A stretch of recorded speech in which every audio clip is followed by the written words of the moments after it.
Assalamu alaikum wa rahmatullah, j'espère que vous allez bien. Moi, alhamdoulilah, ça va bien. Euh, Très contente de pouvoir enregistrer cet épisode. Euh, à la base, je devais le faire la semaine dernière. Je devais l'enregistrer la semaine dernière et ça s'est pas réellement fait, de par beaucoup de fatigue, on va dire. Mais, alhamdoulilah, par l'immense grâce d'Allah, ça va un peu mieux, on en profite. Euh, Avant de commencer l'épisode, j'aimerais vous poser une question, Inch'Allah. Euh, Demain, je vous dis que quelqu'un prend de l'argent dans son portefeuille, d'accord? Il ouvre sa fenêtre et il jette comme ça ses billets. Il les jette, 10 euros, 20 euros, 50 euros. Et il les jette comme ça. Et il y a des personnes en bas qui, du coup, ils les récupèrent, ces billets. Un inconnu par-ci, un inconnu par-là. Euh, il me semble, de souvenirs lointains, il y avait une série dans la Casa des Papel, là. Bon, je sais pas si vous avez déjà vu cette scène un peu qui a tourné un peu partout, où ils avaient une sorte de dirigeable, là, je sais pas comment ça s'appelle, de dirigeable dans le ciel, et les billets tombaient à flot et tout le monde ramassait un peu les billets. C'est un peu dans la même idée. Euh, et pour nous, on est sidérés quand on voit ce genre de truc. Ça nous viendrait pas à l'idée de faire des choses pareilles, de prendre notre portefeuille et de jeter l'argent comme ça par la fenêtre, euh, et de finalement le donner à un peu tout le monde, enfin des gens qu'on connaît pas, enfin c'est très étrange, vous voyez. Enfin, j'espère que c'est pas que chez moi que ça suscite quand même des interrogations. Eh bien, j'aimerais qu'on se pose la question pourquoi on se permet de faire ça avec notre temps.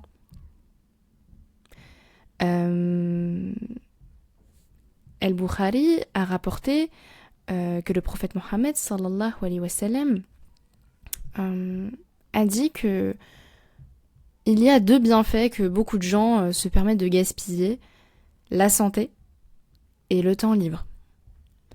Et subhanallah, c'est réel. Vraiment. S'il y a du bruit en haut, je suis désolée. C'est mes voisins, voilà. Je pourrais pas y échapper, c'est tous les jours, j'espère, Inch'Allah, ça s'entend pas trop. Bon, bref. Parenthèse fermée. Mais surtout quand on est jeune. Bah oui, parce que quand on est jeune, on est un peu fantasmatiquement, on est un peu dans cette toute-puissance où rien peut nous arriver et on aurait tout le temps devant nous. Sauf qu'on sait très bien que ce n'est pas le cas. Hein. Combien de décès de personnes très jeunes on entend.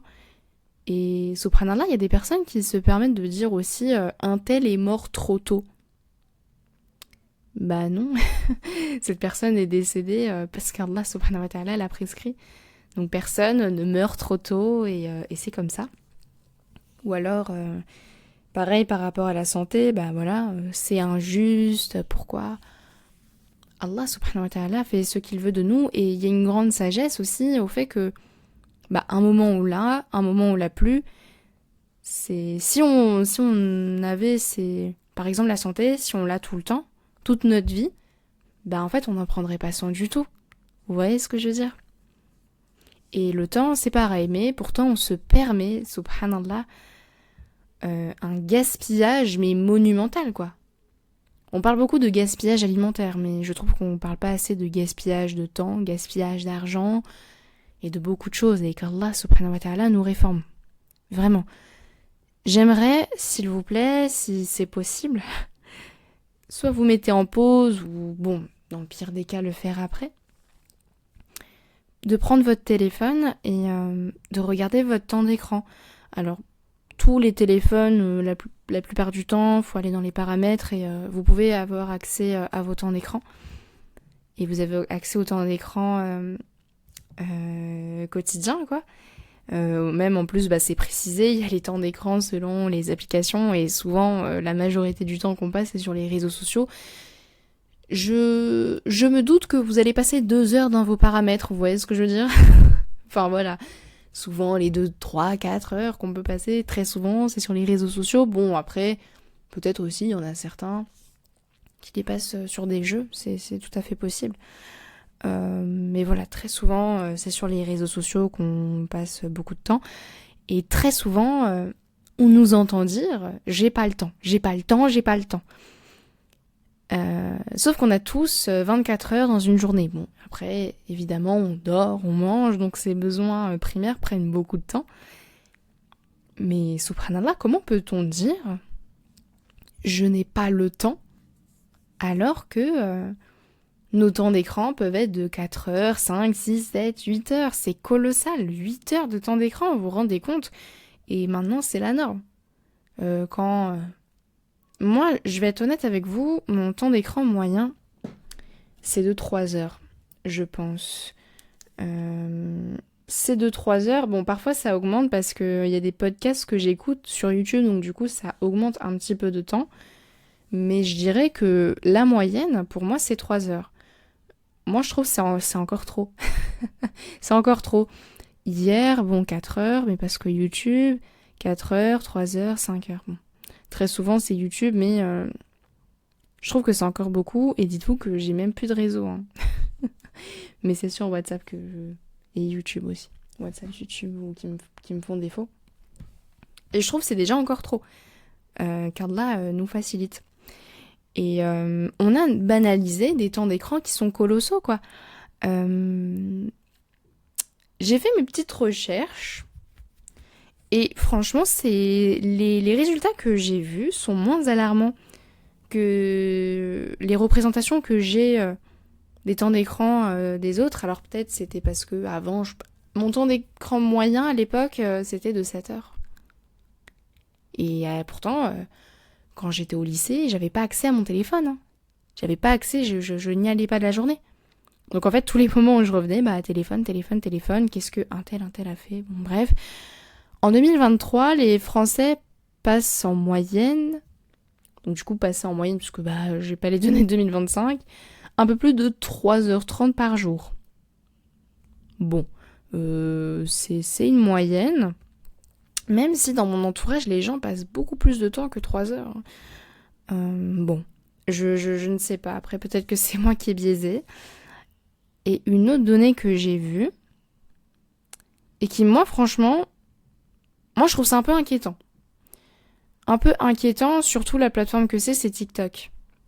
Ah là, la TikTok, je pense que je pourrais en faire un épisode entier, tellement il y a de choses à dire et tellement cette plateforme, c'est... Bon, j'ai pas de mots. Les enfants de 4 à 18 ans passent en moyenne 1h47 par jour. Donc en fait, quand on fait le calcul, c'est 40 heures par mois. C'est beaucoup.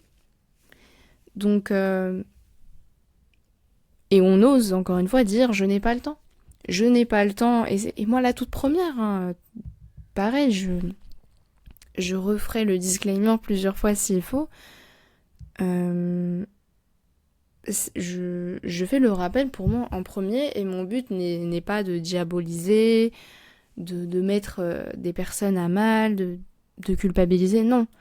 Mon but, c'est que, Inch'Allah, tout ensemble, on prend conscience aussi, parce que, voilà, on dit souvent, et c'est ok, c'est ok, c'est ok. Il y a des choses qui sont pas ok. Et tout ça, pour moi, c'est pas ok. Et le musulman doit aussi savoir se réformer. Voilà. Avec douceur et bienveillance envers soi. Mais il faut savoir se réformer et savoir dire pardon quand ça ne va pas. Et là, clairement, ça va pas. Clairement, ça ne va pas. Et donc, voilà, avec douceur, faut savoir se réformer. Moi, la toute première. Donc, voilà, mon but, c'est pas de dire je suis meilleure que vous et regardez ce que vous faites, pas du tout. Voilà. Mais il faut quand même qu'on s'éveille et qu'on mette des solutions en place parce que ça peut pas durer. On peut pas vivre éternellement. Enfin, du coup, ici, on vit pas éternellement, mais on peut pas vivre toute notre vie comme ça. C'est pas possible. Moi, j'aimerais, après l'épisode, Inch'Allah, après une journée sur les réseaux que vous avez passé, alors ça dépend de quel réseau social vous avez, peu importe lequel, hein. Après une journée entière, Quand je dis une journée entière, c'est pas aller sur les réseaux toute la journée juste pour cet exercice. Non, c'est... voilà, si vous passez votre journée comme d'habitude, avec vos habitudes, là, et après cette journée-là, écrire sur un papier, qu'est-ce que vous avez retenu du contenu que vous avez consommé. Très souvent, en fait, vous n'avez pas retenu grand-chose. Vous avez, en tout cas, encore une fois, tout dépend des réseaux sociaux que vous utilisez, mais globalement, si vous regardez des contenus courts, donc comme TikTok, les Reels, les Shorts, etc., ou bien même si vous êtes dans l'hyper-consommation, que ce soit sur Twitter, YouTube, Instagram, bon bref, en fait, on ne peut pas retenir tout ce qu'on a regardé. C'est tellement court, c'est tellement trop, qu'on ne peut pas retenir. Et tout ça, ça entraîne une surcharge cognitive, quoi. Et pour le cerveau, c'est fatigant. Donc, subhanallah, en fait, on pense vouloir se reposer et se, entre guillemets, vider la tête. Souvent, j'entends ça, ouais, je vais sur les réseaux pour me vider la tête. En fait, c'est l'inverse. Vous surchargez votre tête. Et pour moi, tout ça, ça renvoie un peu une angoisse de vide. Vous voyez, on a peur d'être avec nous-mêmes. Par exemple, quand on mange, on a besoin d'un contenu. Et moi, la première, moi, j'arrive pas à manger. Subhanallah, je trouve ça très grave. C'est super grave, c'est très inquiétant. De manger et d'avoir besoin de regarder un contenu. Ça renvoie quand même à une certaine angoisse de vide et aussi peut-être une angoisse d'être avec soi-même, quoi. Et qu'on va tout le temps chercher à combler avec des bruits de fond, avec ceci, cela, quoi. Et donc, le scroll infini qu'on connaît, subhanallah, les réseaux sociaux, le scroll ne s'arrête jamais. Ou alors, les notifications, tout ça, ça comble ce vide, quoi. Et ça peut apaiser aussi une angoisse de solitude. On a peur d'être seul avec soi-même, bon, même si on n'est jamais tout seul. Allah subhanahu wa ta'ala est omniscient et omnipotent. Donc on n'est jamais tout seul, et même les anges qui notent nos actions aussi. On n'est pas vraiment tout seul. Mais dans notre imaginaire, on se pense et on se vit comme si on était seul. Et le téléphone, en lui-même, et j'en parlais avec des camarades de ma promotion, quoi. Le téléphone, c'est pour moi ce qu'on appellerait un objet transitionnel. Ça, c'est une théorie de Winnicott, donc c'est un psychanalyste. Et je crois qu'il était pédiatre. Bon bref, il est dans le domaine des enfants, quoi. Enfin, il était, puisqu'aujourd'hui, il n'est plus de ce monde. L'objet transitionnel, c'est un objet qui va aider l'enfant à un peu se détacher de ses parents, donc les parents ou les donneurs de soins, et ça va être un objet qui va l'aider à supporter la séparation. Parce que quand on est bébé, c'est très dur. Quand on se sépare de nos parents, quand ils doivent aller travailler, quand on va à la crèche, etc. Et par exemple, le doudou, c'est un objet transitionnel. Parce que c'est un peu un objet entre monde interne et monde externe, quoi. Si vous voulez, et ça aide l'enfant à un peu se détacher petit à petit. Enfin, je dirais pas se détacher, mais à être moins dans cette dépendance absolue et petit à petit de pouvoir supporter la séparation et explorer le monde.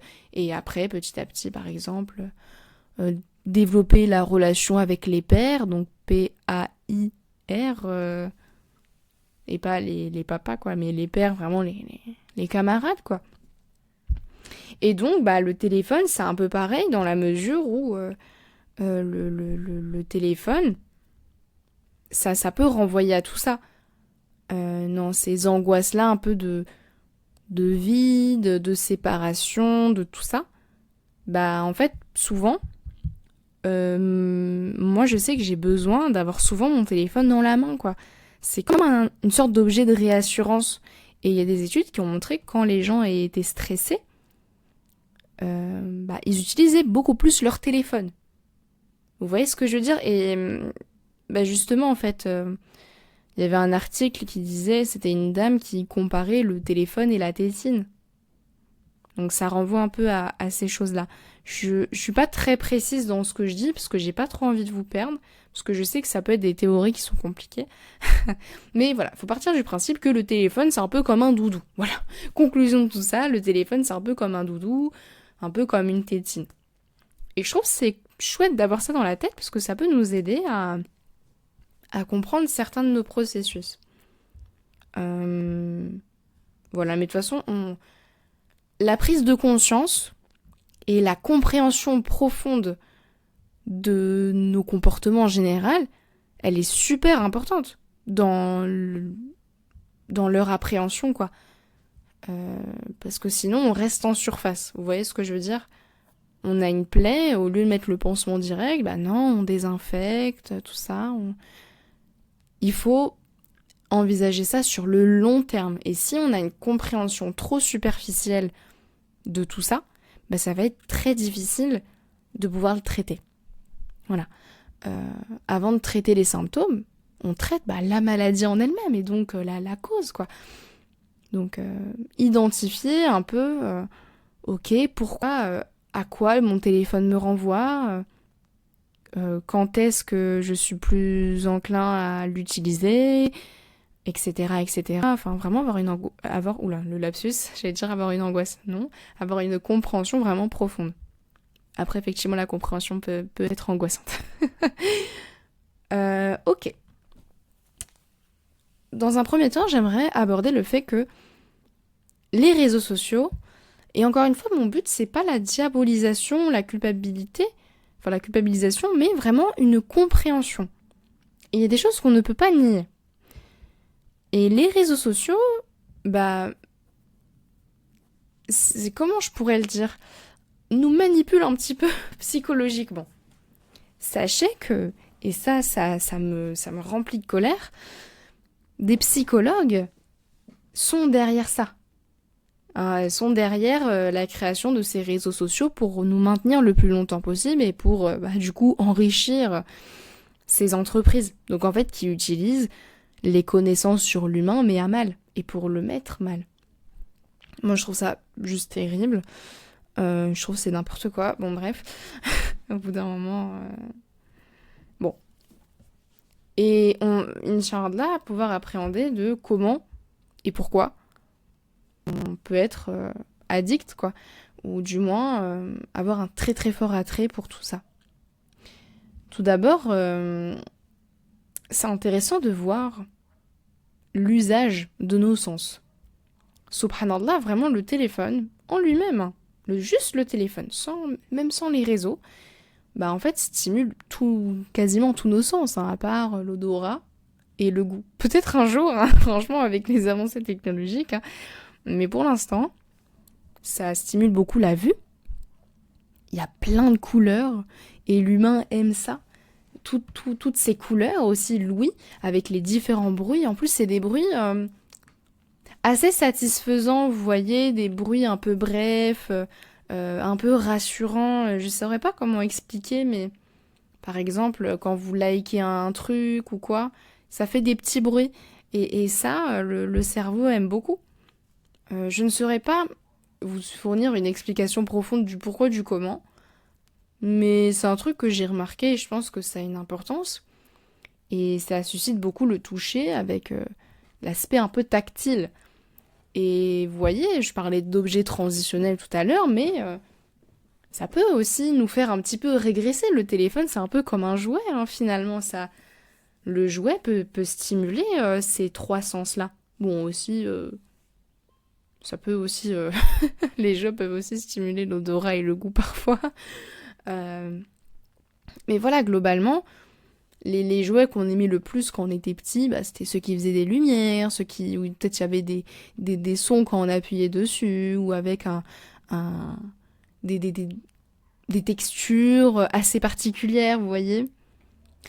Donc en fait, ça nous renvoie un peu à l'enfance. Et tout ce qui nous renvoie à l'enfance, on a tendance à beaucoup les utiliser parce qu'il y a un caractère rassurant, en fait. C'est une sorte de régression et je me demande est-ce que Bah voilà, en plus en ce moment, on voit une grande mode de tout ce qui est mignon, kawaii, tout ce qui renvoie un peu, un peu aux jouets, vous voyez, avec les laboubous, tout ça. Et ça renvoie beaucoup à la régression infantile, hein. Et ça, je me demande sincèrement, est-ce que ça n'illustre pas un mal-être commun, c'est-à-dire subhanallah, la société, le monde d'aujourd'hui est tellement angoissant qu'on n'a qu'une envie, c'est de retourner en enfance et de retourner dans les bras de nos mamans, quoi. Donc, c'est des pistes à réfléchir. Donc, il y a l'utilisation de nos sens, déjà qui nous happe beaucoup, mais aussi notre attention.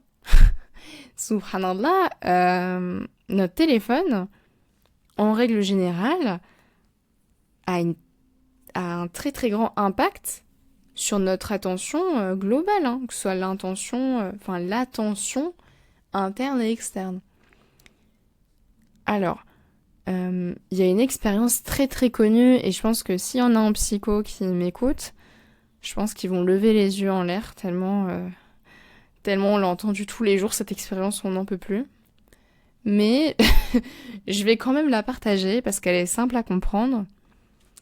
Et voilà. C'est un chercheur qui s'appelle Pavlov. Voilà. C'est une très grande figure dans le courant qu'on appelle le comportementalisme, le behaviorisme. Et il a fait une expérience sur des chiens. Voilà, ces pauvres bêtes. Et les chiens salivent naturellement quand ils voient de la nourriture. Surtout de la viande. Et ça, cette réponse physiologique, c'est une réponse naturelle. Et aussi, on l'appelle une réponse inconditionnée. Parce que c'est naturel, vous voyez ce que je veux dire ? Et donc, ce monsieur, avant de donner cette nourriture au chien, il faisait sonner une cloche. Voilà, donc il fait sonner la cloche, puis il donne la nourriture, systématiquement. Et en fait, après plusieurs répétitions, bah, les chiens salivaient juste au fait d'entendre la cloche. Même si la nourriture, elle n'était pas là, juste au fait d'entendre la cloche, bah, ça les a conditionnés, quoi. Ça les a conditionnés à saliver. Parce qu'ils ont associé le son de la cloche à la nourriture. Et donc, si on en revient à notre exemple avec les téléphones, bah, en fait, les notifications, à la base, c'est un bruit random, quoi. C'est juste un petit bip, une petite vibration. Factuellement, ça veut rien dire, une notification, vous voyez. Et bah, en fait, on a tellement associé la notification à soit des messages, des choses qui nous sollicitent, hein, un message qui nous est directement adressé, une information importante. Et donc, potentiellement, bah, toutes les hormones qui sont associées, de la dopamine, du bonheur, de l'excitation, de la curiosité aussi. Qu'est-ce qu'il y a derrière cette notification ? Et c'est ça aussi qui nous séduit, c'est que on n'est jamais sûr à 100% du contenu de cette notification. Donc, c'est un peu comme si on recevait un petit Kinder Surprise, là. Quand on était petit, là, on aimait beaucoup ça, hein. Enfin, moi, j'aimais bien. Moi, j'aimais beaucoup les Kinder, les trucs surprises, parce que il y a la dopamine du jouet, et en même temps, il y avait cette excitation et cette curiosité de qu'est-ce qu'il y a là-dedans. Et donc, bah, cette notification-là, on peut dire que c'est un peu comme cette cloche avec le chien. Vous voyez ? On s'est un peu conditionné tout seul. Et vous voyez, quand on est à la bibliothèque ou en cours, observez-le, je vous jure, c'est réel. Parce que moi, je l'expérimente moi-même et je le vois beaucoup autour de moi. Quand on entend la notification de quelqu'un, on ne peut pas s'empêcher, subhanallah, de tourner la tête. On ne peut pas s'en empêcher. Même si c'est pas à nous, et on sait que c'est pas à nous, on peut pas s'empêcher de tourner la tête. Et même quand c'est en silencieux, rien que le fait de voir un téléphone s'allumer, bah on va tourner la tête. Donc, rendez-vous compte quand même à quel point c'est... En vrai, c'est chaud quand on y pense. Enfin, même quand c'est pas à nous, bah ça nous sollicite quand même, quoi. Aussi minime soit-il, ça reste quand même une sollicitation. Et sachez que même, subhanallah, rien que la présence d'un téléphone, même éteint, eh bien ça réduit nos performances cognitives. Parce qu'en fait, ça va mobiliser nos ressources mentales. Et ça s'appelle le brain drain. Bon, ma prononciation, elle est pas ouf. Pourquoi ? Parce qu'en fait, le fait d'avoir ce téléphone éteint, par exemple, quand on travaille ou quand on fait quelque chose, bah en fait, on va utiliser de l'énergie, un peu voilà, des ressources cognitives pour inhiber le téléphone à côté de nous. Donc quand on va travailler, même s'il est éteint, bah en fait, on va un peu gaspiller de l'énergie en disant bon ok, faut pas que j'aille dessus, ou oh et si je rate un truc, vous voyez le fameux FOMO, tous ces enjeux-là en fait. Donc même quand il est éteint, ça nous sollicite parce qu'on se demande qu'est-ce que je pourrais rater, ou alors il faut pas que j'y aille, il faut pas que j'y aille, enfin voilà. C'est pour ça que les psychologues cognitivistes conseillent de mettre le téléphone dans une autre pièce, quoi. Parce qu'en plus, le fait qu'il soit éteint à côté de nous, bah il y a un peu cette tentation de j'ai envie d'y aller, c'est à côté, c'est facile, alors que le fait de le mettre dans une autre pièce, bah on est tellement des flemmards qu'on a la flemme de se lever, machin. Bon. Et bah, tout ça, en fait, c'est surstimulant, quoi. Rien que ça, subhanallah. Donc, qu'en est-il des réseaux sociaux, des TikTok, Instagram, machin, avec une pluie d'informations qui ne s'arrête pas et qui va dans tous les sens, quoi. Et surtout les contenus courts. Pour moi, les contenus courts, c'est une déchéance monumentale. Pourquoi ? Parce qu'en fait, déjà, ça... De toute façon, on le remarque, en fait. Des fois, j'ai envie de me lancer dans des explications, mais en fait, des fois, juste regardons-nous nous-mêmes, déjà, et regardons autour de nous. Les gens n'arrivent même plus à regarder des films, à regarder des contenus longs, des conférences, sans aller sur leur téléphone. Moi, je trouve ça quand même alarmant. En plus, j'ai appris il y a pas longtemps. Là, on se tire vraiment des balles dans le pied. On peut mettre le x2 sur TikTok, apparemment. Là, c'est une catastrophe. Donc, imaginez-vous contenu court plus accéléré, mais c'est intenable. C'est intenable. Notre cerveau n'est pas fait pour recevoir autant d'informations. Surtout que les contenus courts, c'est court, c'est condensé. Vous voyez, c'est comme un jus extrêmement concentré. Ou même, vous voyez, les cafés serrés. Vous pouvez pas boire 50 cafés serrés, c'est écœurant. Bah pour le cerveau, je pense sincèrement que c'est pareil, en fait. Enfin voilà, bon, je bug un peu parce que je trouve ça fou quand on y pense, mais on l'a tellement normalisé que pour nous c'est normal. Et ça fatigue parce que ça sollicite beaucoup d'émotions différentes. Il y a des TikTok super tristes, on peut voir des TikTok même choquants, effractants. Des TikTok, voilà, des contenus choquants, de la violence, même des contenus pornographiques, j'en sais rien, enfin... Malheureusement, on peut retrouver tout et n'importe quoi, mais pas que sur TikTok, hein, sur les réseaux en général. Après, le TikTok, enfin le contenu d'après, ça va être une vidéo de chat, l'autre contenu, ça va être un rappel islamique. Enfin, en fait, pour le cerveau, c'est juste intenable, et c'est normal qu'on retienne absolument rien. Et en plus, je trouve, ça, je pense, je pourrais en faire un épisode entier, sur le fait de mélanger, enfin, en fait, d'avoir des contenus islamiques autour de contenus haram, quoi, qui ne sont pas éthiques. Bah, je trouve que ça enlève la saveur du rappel, enfin, ça crée trop de dissonance cognitive, et on aurait du mal à méditer un hadith, par exemple, au milieu de divertissements. Vous voyez ce que je veux dire ? Surtout que les TikTok, enfin les contenus courts, même longs, hein, maintenant, bah en fait, il y a de la musique, il y a des couleurs partout, ça va dans tous les sens, il y a des montages, donc du coup ça rend le truc dynamique, et en fait maintenant, en fait, le but des créateurs de contenu, c'est de nous faire rester, finalement. C'est même pas est-ce que un tel va voir mon contenu? Le but de ces personnes, c'est qu'on reste. Et tous les moyens sont bons, j'ai envie de dire. Et donc tout ça, ça peut créer beaucoup de fatigue émotionnelle parce que ça crée trop d'émotions, quoi. Ça crée trop d'émotions, subhanallah. Passer de vidéos tristes, marrantes, choquantes, introspectives, c'est très fatigant. Et sachez que on pense aller sur les réseaux sociaux parce qu'on est fatigué un peu pour se ressourcer, mais c'est tout l'inverse. Parce qu'on a une mauvaise compréhension de l'âme, déjà, parce que on considère que notre âme, c'est notre cerveau, en disant j'ai envie de me vider la tête, j'ai envie de penser à autre chose, mais c'est pas vraiment comme ça que ça marche.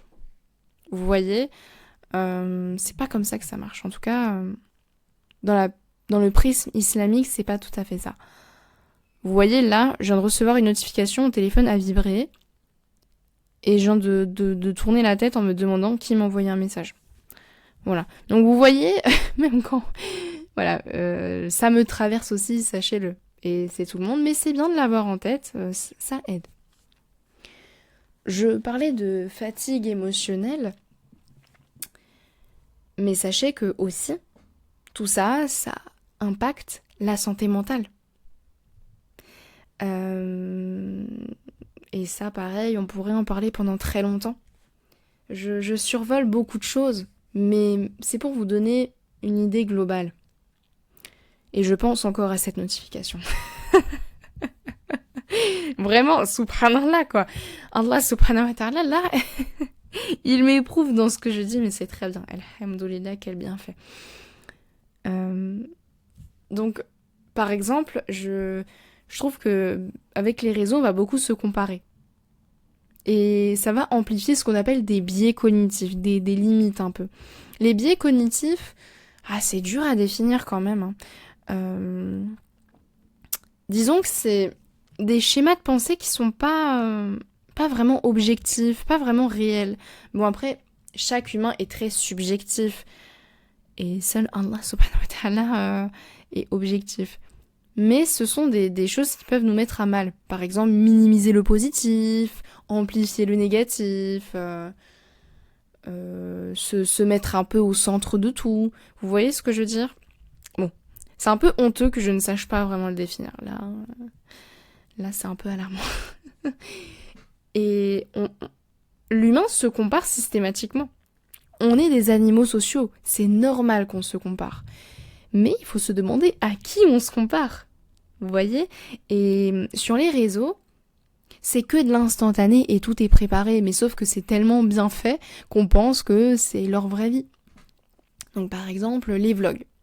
Les vlogs, c'est très intéressant le format de vlog parce que on pourrait penser à quelque chose de très intime, voilà, on voit la personne en pyjama, on voit la personne ceci, on voit la personne cela, mais on oublie que la personne a pris l'initiative d'allumer sa caméra et de faire du montage, etc., de garder ce qu'elle a envie de garder, d'enlever ce qu'elle a envie d'enlever. Donc en fait, même dans le format de vlog qu'on pourrait penser comme le plus authentique, non, ce n'est pas la vraie vie parce que c'est une combinaison, c'est une succession de plans choisis pour en faire un tout, donc une vidéo. Donc qu'en est-il? Juste des photos.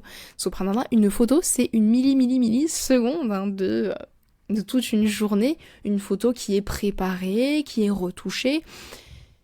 Mais nous, en tant qu'humains,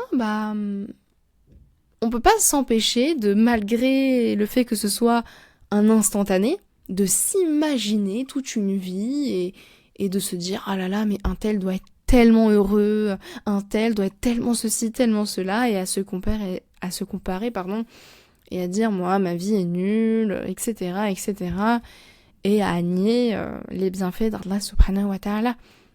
Et je trouve que, par exemple, moi à l'époque j'avais Instagram, et Instagram incite beaucoup à ça, surtout au niveau du corps.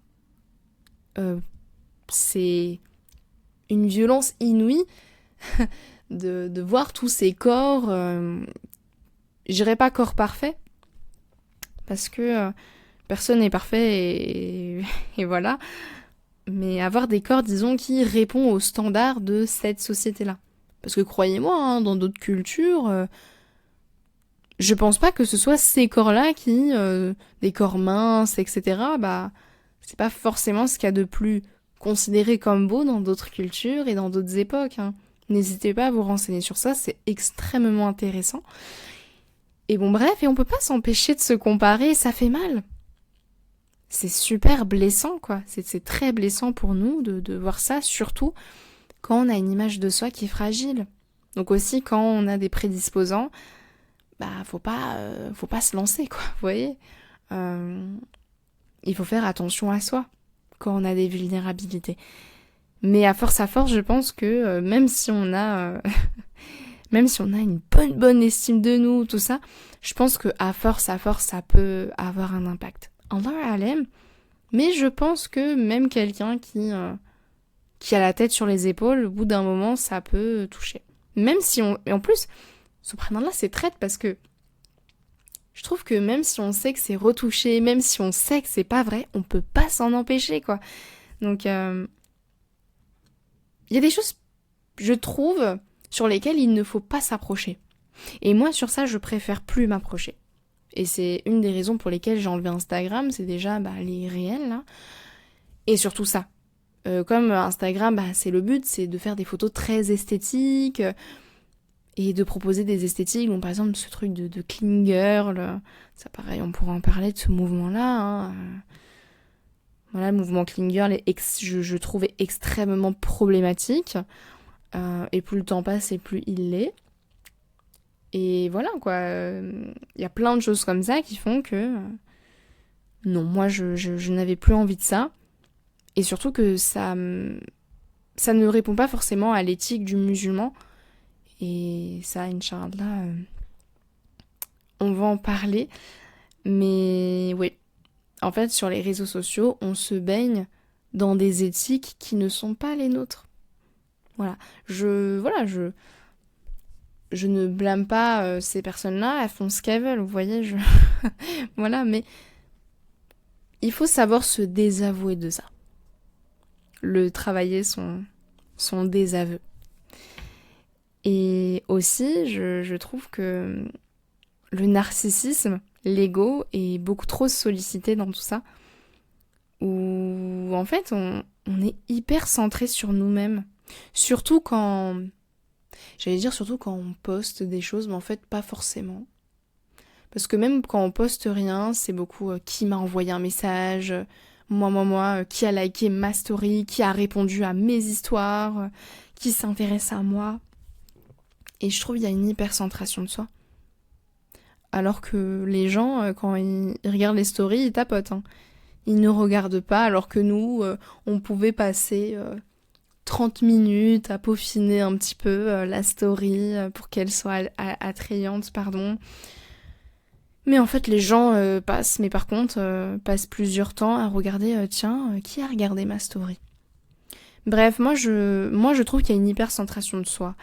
Moi, et un peu, en fait, on dépend beaucoup finalement de l'approbation des autres, quoi. On se sent aimé, on se sent presque exister à travers les likes des gens. Donc des autres. Mais qu'en est-il de la vie d'Allah subhanahu wa ta'ala? Parce que c'est ça qui est censé nous faire tenir, effectivement. Mais malheureusement, ça nous fait basculer. Et je parlais de biais cognitifs tout à l'heure. Mais voilà, en fait, il y a ce qu'on appelle des biais de confirmation négatifs. Donc non seulement comme j'ai dit, on va se comparer, mais en fait, ça peut vraiment impacter la vision qu'on a de notre vie, quoi. Donc par exemple, on tombe que sur des contenus de gens riches. Parce qu'en plus, les algorithmes, ils jouent de ça. Hein. Les algorithmes sont faits en fonction de nos vulnérabilités, nos pulsions un peu scopiques, quoi. Il y a des choses, on sait qu'on ne doit pas les regarder, on sait qu'on ne doit pas les écouter, et on va le faire. Et donc du coup, l'algorithme va le comprendre et va nous proposer ça encore, jusqu'à... Voilà, comme je vous ai dit, le but des créateurs de contenu, et même des réseaux sociaux, c'est de prendre ce temps-là. Et on dit, oui, les réseaux sociaux, c'est gratuit. Non, ce n'est pas gratuit, c'est juste pas la même monnaie. On ne paye pas de notre argent, mais on paye de notre temps. À n'importe qui. Et donc, voir des posts glorifiant la réussite, la beauté, mais en fait, ça peut renforcer la perception de ses propres insuffisances. Et aussi, ça va cultiver notre amour inconditionnel de la dunya. Et là, je vous renvoie à l'épisode de la baisse de foi. De par la musique, parce que la musique, pour moi, je l'appelle toujours, c'est un peu le chant de la dunya. La musique, ça nous fait aimer et trop aimer la dunya. Donc Allah nous en préserve. Par la musique, par les contenus, vivez votre vie à fond, profitez de la vie, etc. Et même les esthétiques proposées. En fait, tout ça, ça nous fait tomber amoureux de la dunya. De par un esthétique particulier, visuel, auditif. J'espère, Inch'Allah, que je suis suffisamment claire, parce que c'est vrai que tout ça, c'est assez abstrait. Donc, voilà. Et donc, la deuxième grande étape, donc une fois, là, on a un petit peu... Je vous ai un peu présenté les méfaits que ça a à avoir, mais il faut savoir se rendre compte des dérives de tout ça, et petit à petit, Inch'Allah, par la grâce d'Allah, de sortir de l'égarement de notre époque. Parce que comme je vous l'ai dit, on a beaucoup banalisé ça. On a beaucoup banalisé tous ces contenus, le fait de consommer tout ça, alors que ça ne l'est pas forcément. Et déjà, je me dis, mais à l'époque, qu'est-ce qu'ils en auraient pensé, quoi? Qu'est-ce que le prophète Mohammed, sallallahu alayhi wa sallam, aurait pensé de tout ça? De tous ces contenus sur Instagram, Snapchat, Twitter. Je pense que notre noble prophète Mohammed, sallallahu alayhi wa sallam, aurait été sidéré, quoi.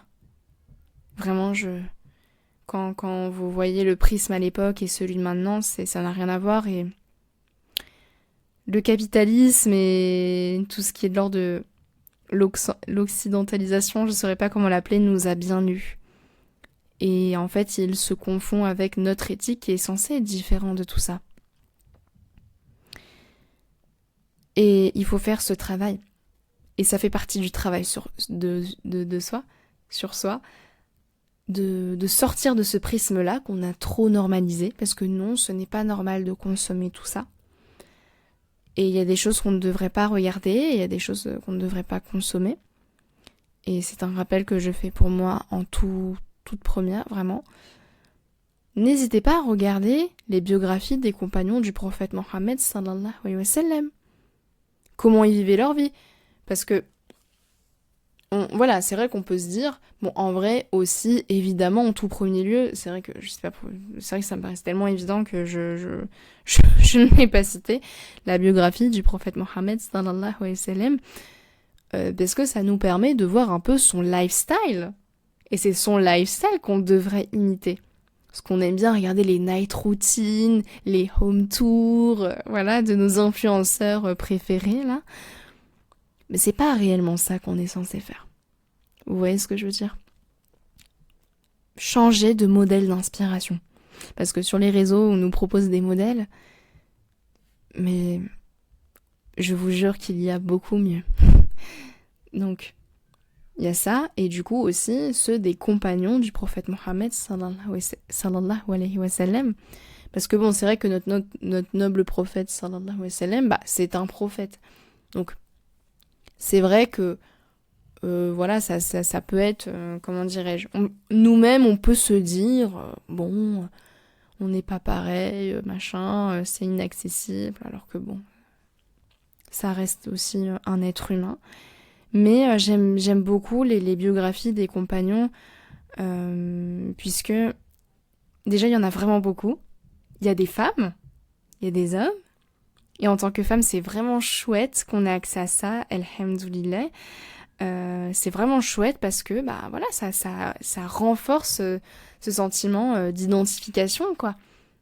Et il y a plein de femmes différentes, vertueuses pour plein de choses différentes, des femmes qui sont voilà, qui ont participé au combat, des femmes qui sont mortes martyrs, des filles d'eux, des femmes d'eux. C'est incroyable toute la diversité qu'on a, des nourrices, c'est merveilleux. C'est merveilleux et ça permet de revoir la féminité. Mais ça, Inch'Allah, ça sera un autre épisode parce que sinon je vais partir dans tous les sens. Mais sur les réseaux, sachez que ça nous biaise beaucoup notre conception de la féminité. Et vraiment, mes sœurs, je vous jure que je parle en connaissance de cause. Et les biographies de ces compagnonnes m'ont beaucoup aidée lorsque ma féminité a été et l'est toujours effractée de par plusieurs facteurs qu'Allah subhanahu wa ta'ala a descendu sur moi. Donc n'hésitez pas. Et quand on regarde leur vie, ils ont fait tellement de choses, subhanallah, ils ont fait tellement, et c'est là où on se rend compte à quel point on perd notre temps, quoi.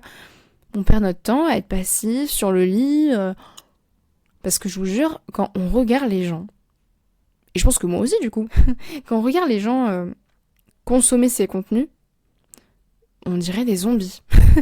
On dirait des zombies, ça fait peur à voir, un regard limite dans le vide, poker face, et juste à scroller comme ça, je trouve qu'on a l'air vraiment idiot. Enfin, désolé, hein. C'est une propre critique aussi, mais je trouve qu'on a l'air un peu idiot quand on fait ça. Voilà. Et donc, dans cette prise de conscience de dérive, donc d'une part, si je dois synthétiser, parce que c'est vrai que je pars beaucoup dans tous les sens, finalement de sortir de notre prisme socio-culturel, parce que c'est important quand même, et deuxièmement, faire cet exercice-là, alors on peut le faire dans la tête, hein. Moi je propose souvent écrivez-le parce que ça peut aider, mais bon, on peut le faire aussi psychiquement, c'est pas un problème, mais je trouve que mettre à l'écrit, c'est quand même chouette et ça peut mettre une trace, vous voyez ce que je veux dire ? Mettre les avantages et les désavantages de chacun des réseaux dans vos vies, au regard aussi de l'éthique islamique. Hein. Parce que peut-être, par exemple, pour vous, TikTok, c'est vertueux parce qu'il y a de la bonne musique, mais rappelez-vous que il y a des choses qu'on aime et il y a des choses qui sont bonnes ou mauvaises pour nous. Par exemple, on aime rester dans le lit toute la journée, mais c'est pas le mieux pour nous. Pour la santé, etc., c'est pas le mieux. Donc, avec douceur et bienveillance, il faut savoir aussi être critique vis-à-vis de soi-même. C'est important. Attendez, il y a mon chat qui miaule, Inch'Allah, je reviens. Donc voilà, faut savoir être objectif. Oui, je suis revenue, du coup. Inch'Allah, on va aborder quelques petits conseils pratiques. Au regard aussi, alors c'est pas des conseils validés empiriquement.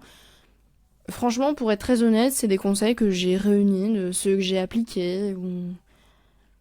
Voilà. Mais je vous avoue que je n'ai pas de preuves scientifiques à mettre en norme à part. Donc voilà, je préfère être assez honnête.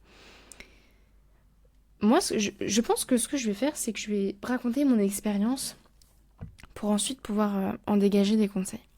Mon but, c'est pas du tout de me vanter ou quoi que ce soit, non. C'est pour vous montrer aussi que c'est possible de diminuer sa consommation, parce que je reviens très loin quand même. 7 heures d'écran, c'est énorme. 7 heures, 8 heures, c'est colossal. Enfin, moi, je trouve que c'est énorme, quoi. C'est comme si, c'est vraiment une journée de travail. 10 heures à 18 heures, c'est juste pas possible. Et j'ai connu des personnes, subhanallah, qui avaient 10 heures de temps d'écran, même 14 heures, j'avais déjà vu, c'est... Là, si vous avez 14 heures, c'est très inquiétant. Je ne juge pas vous, mais l'action en elle-même est assez inquiétante. Donc moi, en fait, ce que j'ai fait, c'est que ça s'est fait en plusieurs années. Hein. Ça s'est pas fait comme ça. Et il faut accepter que ça prenne du temps. Et il faut accepter qu'il y ait des rechutes parfois. Et tout ça, dans tout cela, il faut demander l'aide d'Allah subhanahu wa ta'ala. En fait, en psychologie, on dit que dans le cercle un peu de dépendance, et quand on veut arrêter l'addiction, la rechute fait aussi partie de la guérison. Voilà. Donc, parfois, il y a des rechutes qu'il faut savoir accepter, et voilà, si c'est un péché, de demander pardon à Allah subhanahu wa ta'ala, et de l'accepter, de vraiment, ne le prenez surtout pas comme mince, je régresse, mince, j'ai fait tout ça pour rien, mais en disant ok, c'est normal, ça fait partie de la guérison, et il faut être patient. Voilà, si c'était facile, ça se saurait. Donc moi, ce que j'ai fait, c'est que à l'époque, j'avais créé d'autres comptes. J'avais créé d'autres comptes sur Snapchat pour me détacher un petit peu des stories des gens. Et en fait, je voulais garder contact avec une personne. Bon, je ne suis plus en contact avec cette personne aujourd'hui et ça a beaucoup joué.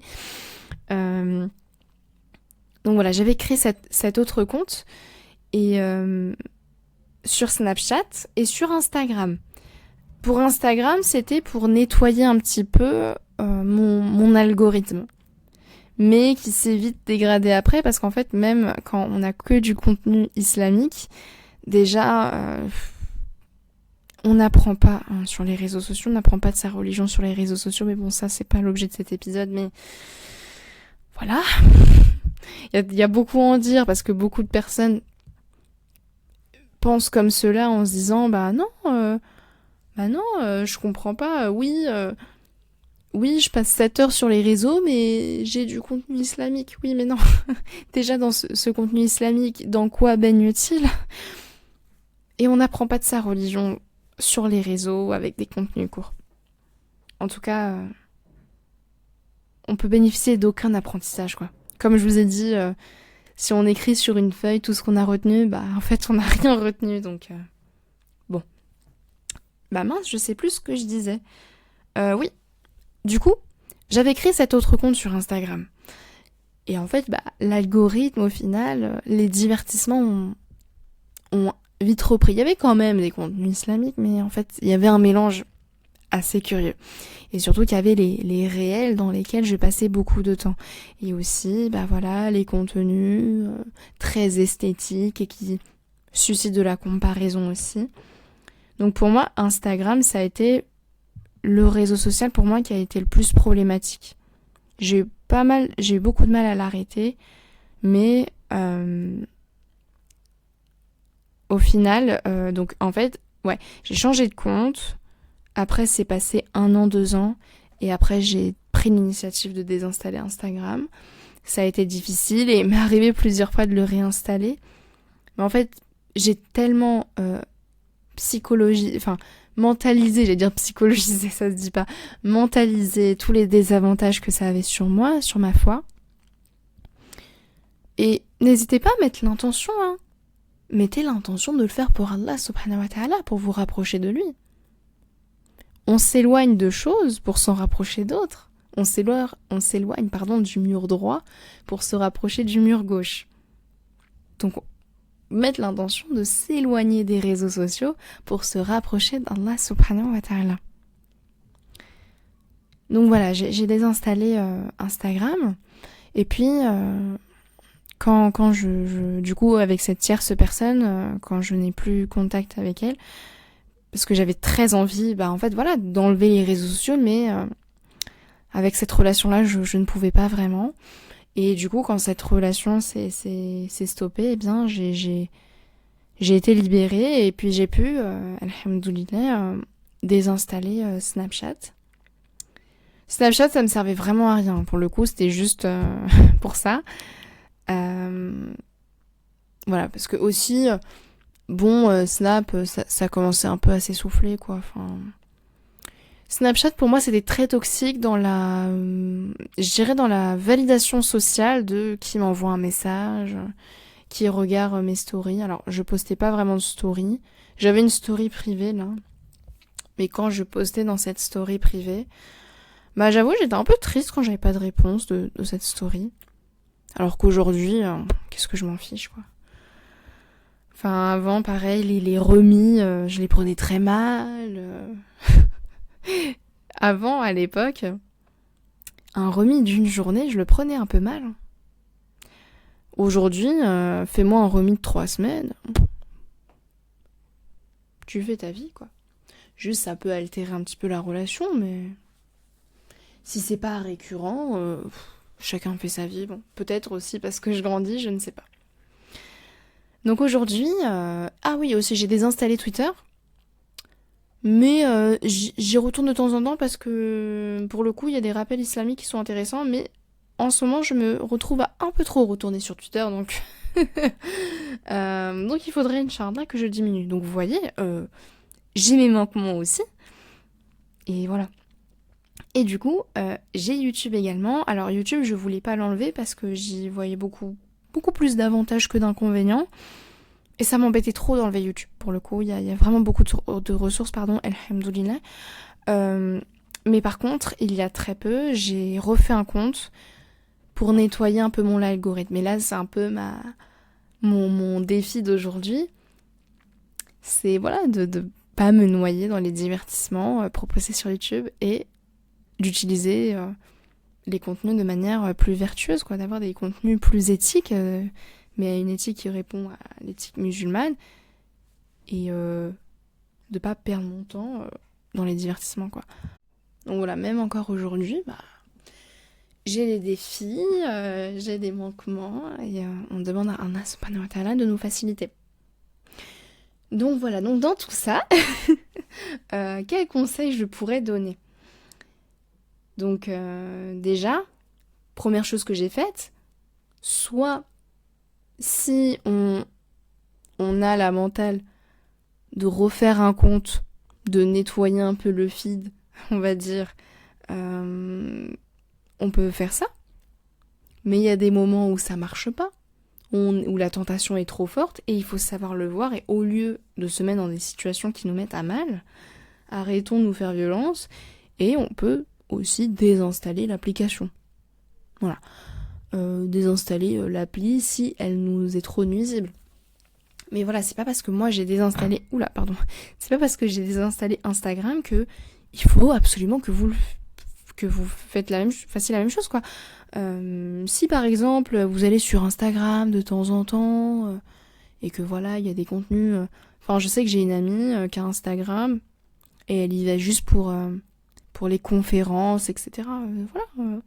Et elle est satisfaite de l'utilisation qu'elle a de cette application, et c'est très bien.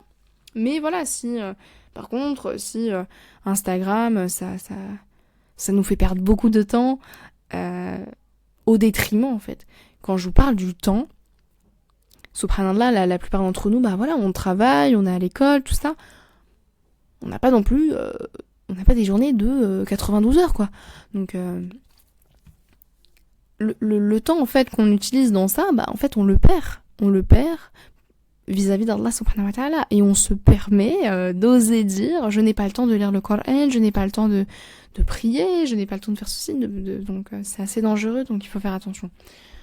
Voilà, il faut vraiment connaître ses limites et être honnête avec soi-même. Voilà, et on est tous vulnérables, on a tous nos manquements, voilà. Donc ne vous inquiétez pas, ça se fait. Encore une autre notification. Et dans tout ça, il faut demander l'aide d'Allah subhanahu wa ta'ala. Deuxième conseil, vous pouvez limiter le temps. Moi, c'est ce que je fais sur WhatsApp. Parce que oui, du coup, j'ai toujours WhatsApp. Donc moi, j'ai Android. J'ai un Android. Et il y a une application qui s'appelle Stay Free. Donc STAYFR2E. Et cette application, elle est géniale. Parce qu'en fait, ce qui me faisait défaut sur YouTube, c'était les shorts. Et j'avoue, je pouvais pas trop m'empêcher d'y aller.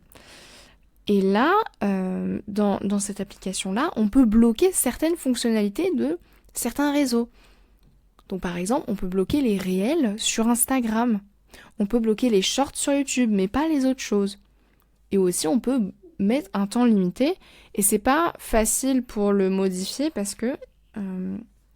pour changer le temps, il faut recopier un texte à la main. Enfin, à la main, c'est-à-dire que je peux pas copier-coller le texte qui est proposé, je dois le réécrire, donc ça prend du temps. Mais malheureusement, j'ai appris que c'était que sur Android, donc voilà. Mais bon, sur iPhone, peut-être qu'il y a des applications... Voilà, il y a des applications de limite de temps d'écran. Au moins... Même si en fait, le problème c'est vrai que le problème des temps d'écran limités, c'est que c'est facile à modifier. C'est ça qui est un petit peu embêtant. Mais je trouve ça aide quand même d'avoir un rappel de temps passé. Attention, vous passez 1 heure. Ça peut... Je pense que ça aide quand même. Parce que quand j'avais pas la connaissance de l'application que je viens de vous citer, c'est vrai que les rappels de temps passé, parfois, ça mettait une prise de conscience en mode « Oula, j'ai peut-être un peu abusé, bon, on va réduire. » Mais bon. Je sais que le conseil là, il n'est pas évident pour tout le monde. Mon troisième point, c'est pas de tout enlever. Voilà. Parce que quand on enlève, il y a le manque. Et qu'est-ce que je vous ai dit il y a fort longtemps parce que là, l'épisode, il commence un peu à être long. Je vous ai dit qu'il y a des angoisses de manque qu'on veut absolument remplir. Et c'est comme une boulimie, vous voyez ce que je veux dire ? Et quand on enlève tout d'un coup, c'est la pire chose à faire. Sachez que tout enlever tout d'un coup, c'est la pire chose à faire. C'est comme le régime. Sachez que les régimes font grossir. Parce que vous allez vous retenir de manger. Je parle de régime, je parle pas de rééquilibrage, je parle de régime, de se restreindre de manger. Ça fait grossir pour beaucoup de personnes, parce qu'on se retient de manger, donc frustration, et dès qu'il y a l'occasion, c'est la porte ouverte, quoi. Et pour ça, c'est pareil. Et c'est pour ça que, ça m'a pris plusieurs années, j'y suis allée progressivement, et encore, vous voyez ce que je veux dire ? Donc n'hésitez pas à y aller progressivement, à être conscient de vos limites, de ce dont vous êtes capable, et de remplacer. On remplace, par exemple, si après les cours, c'est un rituel pour vous d'aller sur TikTok et de regarder des contenus qu'il ne faudrait pas forcément regarder, essayez de remplacer ces 30 minutes par autre chose. Soit par des conférences islamiques, il y en a qui durent 30 à 40 minutes. C'est court, mais en même temps, pas tellement. Et il y a quelque chose de vertueux dans une conférence. Même autre chose, pas forcément être sur le téléphone, du zikr aussi. Il y a des adorations qui sont pas... Il n'y a pas que la prière, par exemple, parce que souvent, quand on rentre un peu des cours, il y en a certains qui se disent, moi j'aimerais... je suis fatiguée, j'ai besoin un peu de me reposer, et c'est vrai que ça peut être difficile de trouver un moyen... de se reposer et de reposer un peu le corps. Mais je pense que le besoin, c'est de ressourcer l'âme. Reposer le corps et ressourcer l'âme. Et il y a plein de manières de faire. Voilà, le zikr, vous pouvez le faire allongé. Vous pouvez le faire allongé, la tête à l'envers, dans toutes les positions. On peut faire du zikr absolument tout le temps en marchant. Donc vous pouvez faire ça, si vraiment. Et voilà. Mais on peut... remplacé par du contenu bénéfique avec en plus une intention. C'est-à-dire que non seulement vous vous reposez, en même temps vous émettez une intention. Par exemple, vous écoutez une conférence, vous émettez l'intention d'assister à une assise, de vous rapprocher d'Allah subhanahu wa ta'ala, et en plus vous ressourcez votre âme, ça fait du bien. Écoutez du Coran aussi. Alhamdoulilah, on a ce privilège d'avoir une multitude de récitateurs. C'est magnifique, donc on peut faire ça. Y a plein de choses à faire. Mais c'est vrai qu'il y a des moments où on est plus disposé, on est très ritualisés les humains. Et il y a des moments où on sait qu'on va aller sur une téléphone. Il y a le matin, il y a en rentrant des cours, il y a le soir, pour ceux qui... parce que le soir on n'est pas trop égaux, il y en a qui travaillent, qui doivent encore bosser sur leurs cours, lol. Et même se faire aussi une night routine... dédié à Allah subhanahu wa ta'ala. Je pense que j'en ferai un épisode entier, parce que sinon on ne s'en sortira pas. Mais voilà. N'hésitez pas à remplacer et à diversifier les activités. Par exemple, en rentrant chez vous, vous rentrez chez vous par exemple à 18h. Et vous passez 2 heures sur TikTok jusqu'au repas. Donc admettons, vous faites votre repas à 20h. Ce que vous pouvez faire, au lieu de... Parce que si vous avez supprimé TikTok, en fait, votre cerveau il va un peu paniquer en disant « Mais qu'est-ce que je fais ?» Donc là, l'anxiété peut un peu monter. Parce qu'en plus, il y a un vide, donc ça fait peur. Eh bien, on remplace par autre chose. Au début, c'est dur. Et en fait, plus vous allez faire, et plus vous allez renforcer ces connexions-là. Parce qu'une habitude, qu'on prend, c'est un peu un circuit neuronal qu'on prend, et plus on le fait, et plus le circuit il est facile à apprendre. Vous voyez ? Et vous pouvez remplacer, par exemple, 1 heure de vidéo YouTube religieuse, donc un cours ou une conférence. Souvent, les conférences, c'est plus léger qu'un cours. Les conférences, plus léger. J'aime pas trop dire ça, parce que les conférences, c'est aussi très lourd. Mais les cours... déjà, les cours, c'est sur une continuité... souvent on prend des notes, etc. Alors qu'une conférence, en vrai, ça peut... on n'est pas obligé forcément de prendre des notes. Je trouve ça assez différent. Et alhamdoulilah, sur YouTube, on est servi. Voilà, en fait, dans tout ça, il faut vraiment savoir, au lieu de diaboliser le téléphone en mode non, c'est pas bien. Déjà de diminuer, c'est toujours bien de diminuer, mais le peu qu'on prend, d'en faire une vertu pour son âme. Donc voilà, 1 heure par exemple de conférence, 30 minutes par exemple de Coran, qu'on pourra ensuite reprendre dans la night routine un peu après. Hein. Le Coran, on peut le lire en plusieurs fois dans la journée. Hein. C'est pas une fois et après on le ferme toute la journée. Non, on peut lire un peu de Coran, un peu de tafsir, voilà. Ou alors écouter aussi du Coran si jamais le lire c'est éprouvant. Voilà, écouter un peu de Coran, ça fait du bien. Ça fait beaucoup de bien, c'est magnifique à écouter et à méditer. Et puis, voilà, 30 minutes de zikr, ou bien des prières surérogatoires, si jamais voilà, si jamais on y arrive. En fait, c'est une proposition que je vous fais, bien sûr, on n'est pas obligé d'appliquer ça à la lettre. Mais essayez de trouver, dans ces moments de creux, quelque chose qui soit adapté dans votre état physique, psychique, prendre des choses que vous avez besoin aussi. Donc voilà. N'appliquez pas non plus machinalement, parce que c'est vrai que on a tendance à dire, prie, fais du zikr, fais ci, fais ça. Mais adaptez, selon la situation, selon vous-même, selon plein de choses. Je sais pas si vous voyez ce que je veux dire dans les moments de la journée. Alors évidemment qu'il faut prier, il faut faire du zikr, il faut lire le Coran, bien sûr.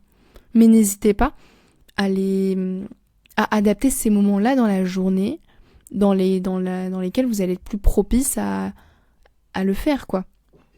Et pour vous enlever un peu cette difficulté. Donc par exemple, pour les prières surérogatoires,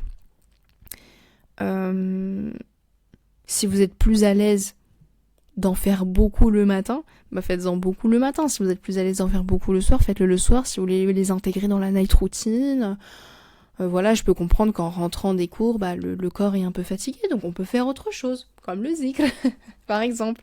Voilà, mais n'hésitez pas à adapter. Et même, voilà, donc là, on sort un peu des contenus des réseaux. Mais si vous avez envie de regarder du contenu, ce que je peux comprendre, regardez du bon contenu.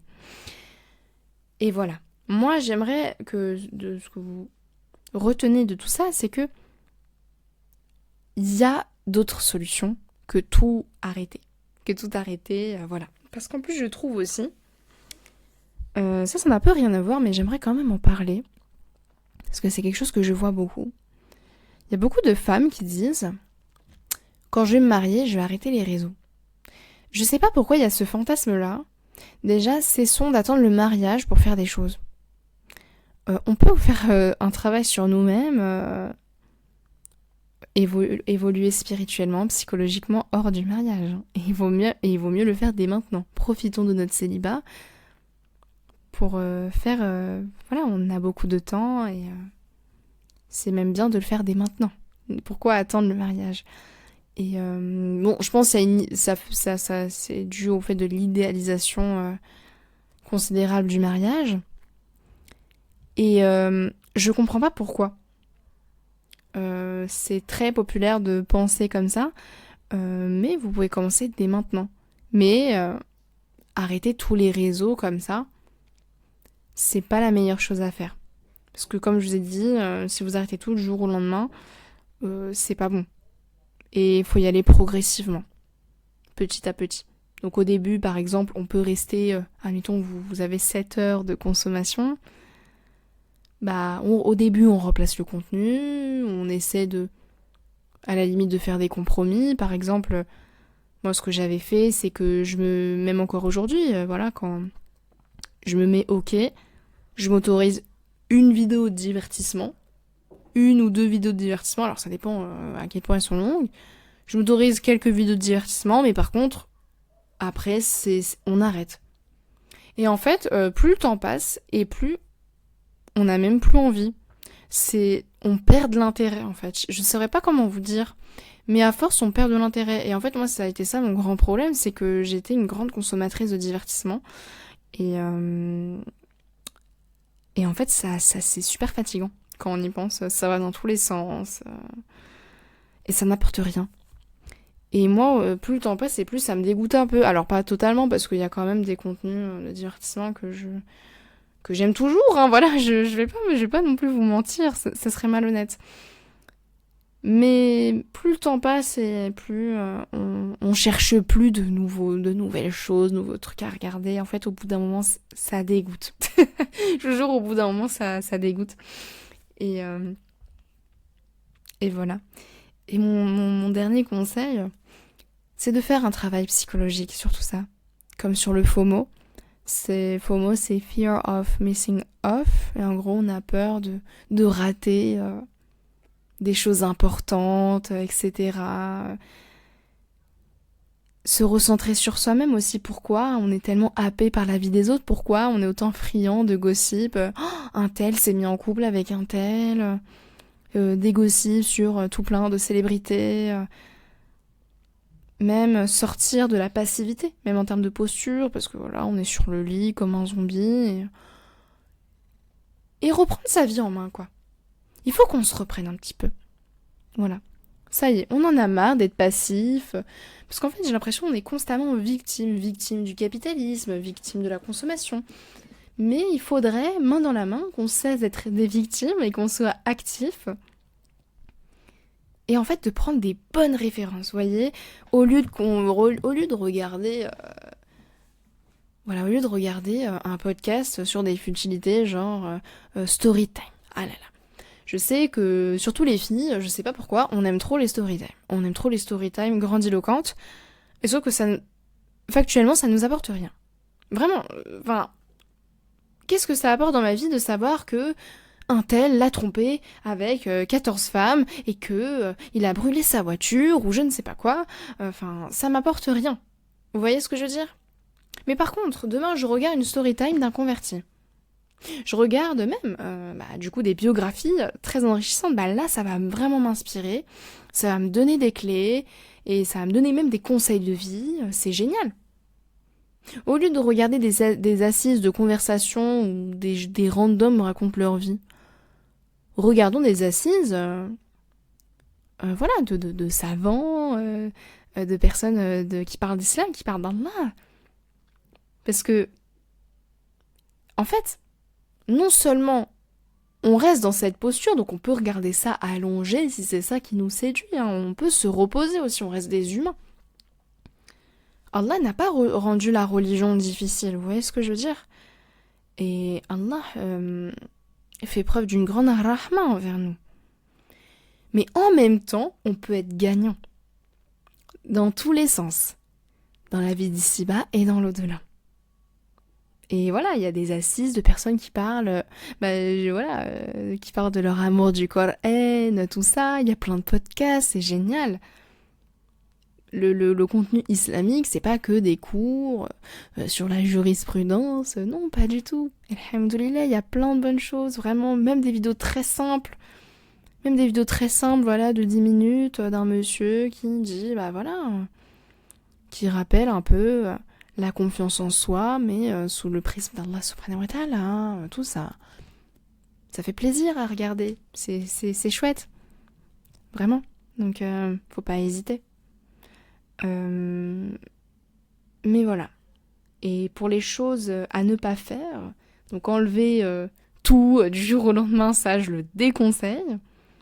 Tout supprimer tout d'un coup, ça pareil, si on n'en est pas capable, il vaut mieux pas.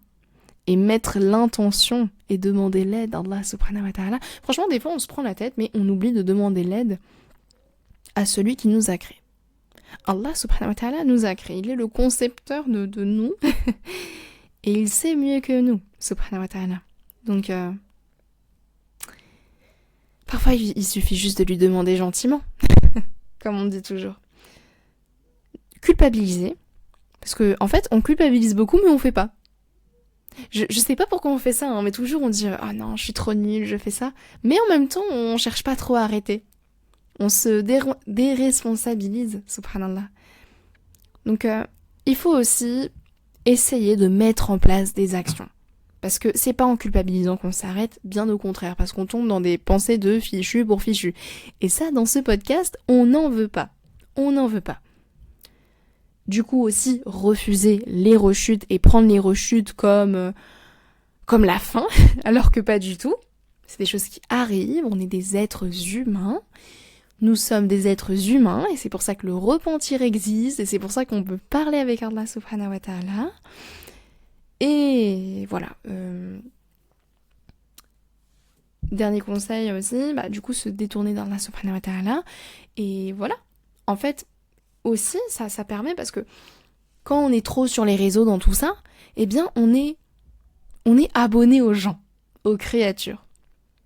Et comme je vous ai dit tout à l'heure, on s'éloigne de quelque chose pour se rapprocher d'autre chose. Et là, est-ce qu'on ne s'éloignerait pas des créatures pour se rapprocher du Créateur? Voilà, cet épisode était un peu long. J'espère qu'il n'était pas trop décousu. J'espère de tout mon cœur qu'il était compréhensible. Et je ne vous oublie pas dans mes doigts, sachez-le. Et qu'Allah subhanahu wa ta'ala nous facilite. Sincèrement, soyez attentifs autour de vous. Le temps passe de plus en plus vite. Et ça, c'est un signe. C'est un signe de la fin du monde. Bon, la note, elle est pas positive. Mais il faut pas en avoir peur. Franchement, faut cesser aussi de se brider. C'est un fait. Le temps passe vraiment de plus en plus vite. Et au lieu d'avoir une peur qui nous fige, se dire, ok, c'est comme ça et c'est le destin. Mais ok, c'est Allah, c'est sa décision, quoi. Enfin, je saurais pas comment le dire. Mais je vais faire des causes, par sa grâce. Et l'impossible, ça n'existe pas pour Allah subhanahu wa ta'ala. Voilà, qu'Allah vous facilite, mes très chères sœurs. Je vous dis, Inch'Allah, à très vite. Assalamu alaikum.